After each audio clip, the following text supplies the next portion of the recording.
Eileen, ayon sa tanong ng council, simple lang po naman, nakalagay ba sa Joint Memorandum Circular 2015-01 na kailangan may mahuli para maging successful ang isang pagbigay ng reward or information? Wala pong nakalagay. Ang nakalagay lang po, proof of success of information gathering and or surveillance So, activities. interpretasyon niyo po yun na dapat may mahuli para maging successful? Ay base po yon sa aking professional judgment and based on the evaluation po ng documents na ito is based po sa joint circular. Pero hindi po yun nakalagay sa joint circular na maliwanag. Hindi po. Nakalagay lang po proof of success. Interpretasyon niyo na po yun. Doon po sa pag-evaluate ko, yun po yung naging basis Okay. ko. Okay.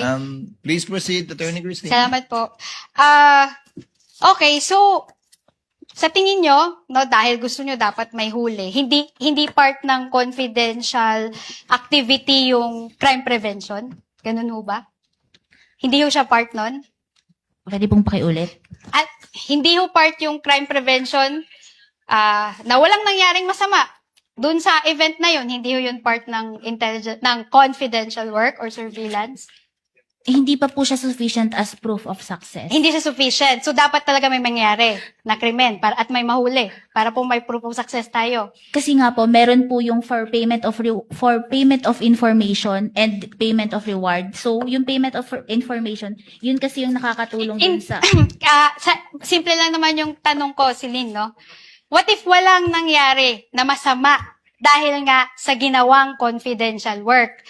At nag-certify ngayon sila, Chika, na walang nangyari na masama. There was no untoward incident. Ano yan?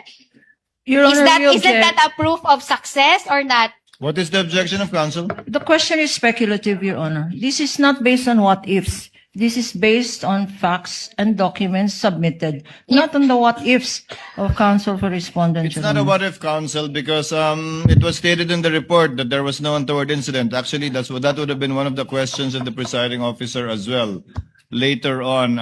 Attorney rather, Silene, ibahin natin ang payment for reward at payment for information.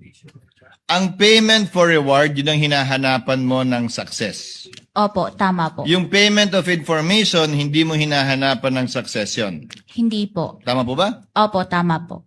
So yung reward, kaya yung reward ang dinisallow at yung information, hindi mo dinisallow yung bayad na yun, di ba? Hindi po na-disallow yung purchase of information. So ang dinisallow mo lang ay yung payment of reward, for rewards rather.